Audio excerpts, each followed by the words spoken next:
ElastiSense displacement sensors are engineered for extreme conditions and are ideal for monitoring cracks and joints in bridges, tunnels, buildings, retaining walls, and even rock faces. ElastiSense DS sensors use electroactive polymer technology to provide high-resolution and accurate measurements of displacement. Typical applications include monitoring joints and cracks in bridges, tunnels, buildings, dams, and other structures. They can also be used to monitor rock faces. Traditionally, a strain gauge is a sensor or a device that measures strain on any given substrate. It's typically steel or concrete or other plastic surfaces.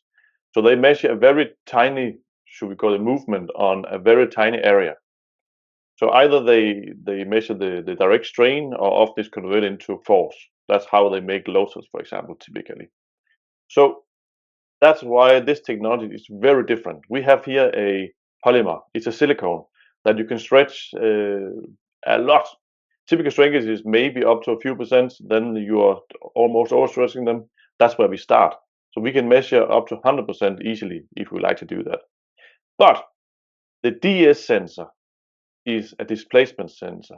It measures a change in length, and that we typically talk about in millimeters, not in percentage of strain.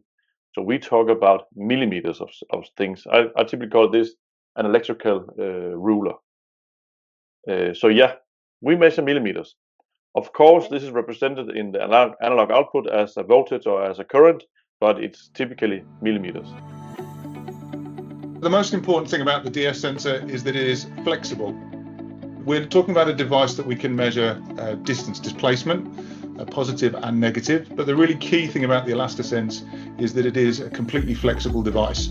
So we're not tied to the absolute linear installation that we are with LVDTs or with crack gauges. There can be a quite considerable displacement on more than one axis, and the ElastiSense can still be very easily installed and can still continue to provide very high accuracy readings on the positive and negative movement of the structures.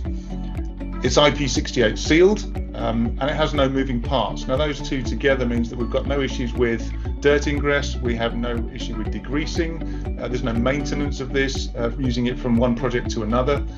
It really is a device that can be deployed multiple times very, very quickly. You can see that there are just 2 fixing holes on the device. There is an option to have 2 fixing holes at either end, but again, we're still looking at a very, very quick deployment and no need for on-site calibration or any technical knowledge to install this on site. It's a very simple device to install. When we developed the sensor, we had to start somewhere, and we agreed that we want to show that it's also useful in water. So what we've done is to test the sensor in a bucket of 1 meter of water for 1 full day. That means 24 hours. That's what the IP68 rating means. With that said, we have had it in water for longer times and it works fine, but it does not mean that it will not work at lower depths. We have just not tested this sensor for it. But I'm confident that our sensor can work down to 10, 50, 100 meters. I'm not sure where the limit is. I cannot see what should really limit what should happen to this dumb sensor, which is just a piece of silicone. When used in offshore conditions with salt water, that maybe does things to the standard housing, which is in aluminium. But then we also have a stainless steel version, which I will recommend for offshore applications. But the sensor itself will work fine.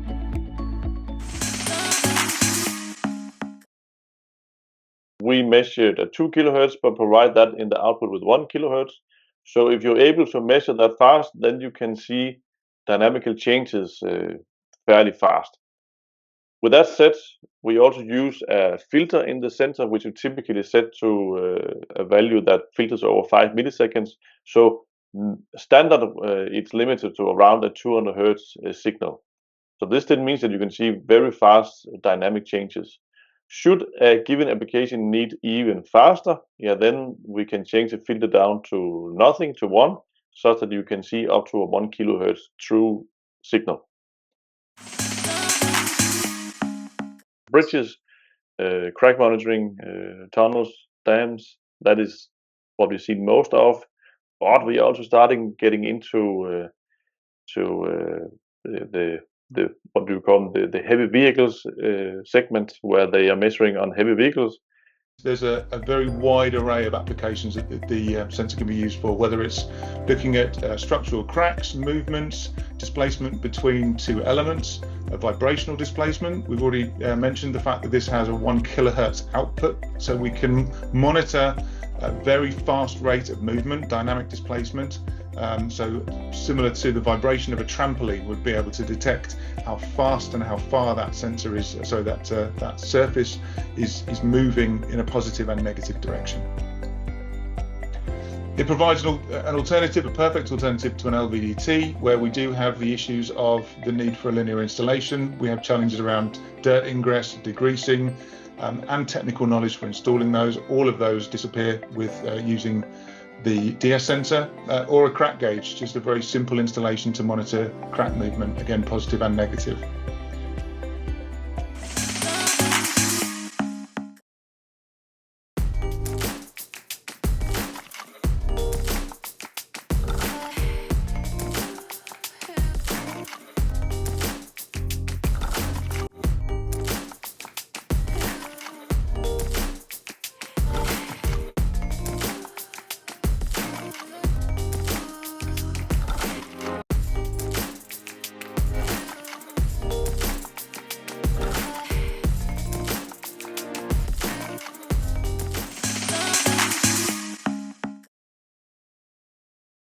As many times you want to mount it on something, unmount it and mount something else, you can continue to do that as long as you want. The thing that limits its lifespan is mainly on its dynamical movement. So we promise 1 million cycles where you move it from 0 to maximum surge or displacement 1 million times. So if you do that, 500,000 in the first application, and then have another 500,000 before we do not promise anything else. But typically in the space we are in here, we talk about static application where it's installed on a bridge. And if you have it installed for 1 year on one bridge, take it down, you can install it on another bridge, and you can continue this as long as you want, we think. But keep in mind, we have to be honest here, it's a very young technology and a young product. It's from 2021. So we have not had installations in the field for 10 years yet. So let's see how that goes. The sensor are calibrated both temperature-wise and position-wise at our factory. But then we are back to, if the sensor has been through a dynamic application with a lot of cycles, that will maybe change, typically predominantly the offset slightly. But in most applications, you do not care about the offset. That is something you just remove while you set the sensor in its initial position. But if the sensor has been in a dynamic application over many cycles, then it might need a recalibration, but typically no. There are an array of options with regards to cable length, output, and additional options of color, and a whole variety of other exceptions that can be set so that we can provide the right product that's required for the specific application.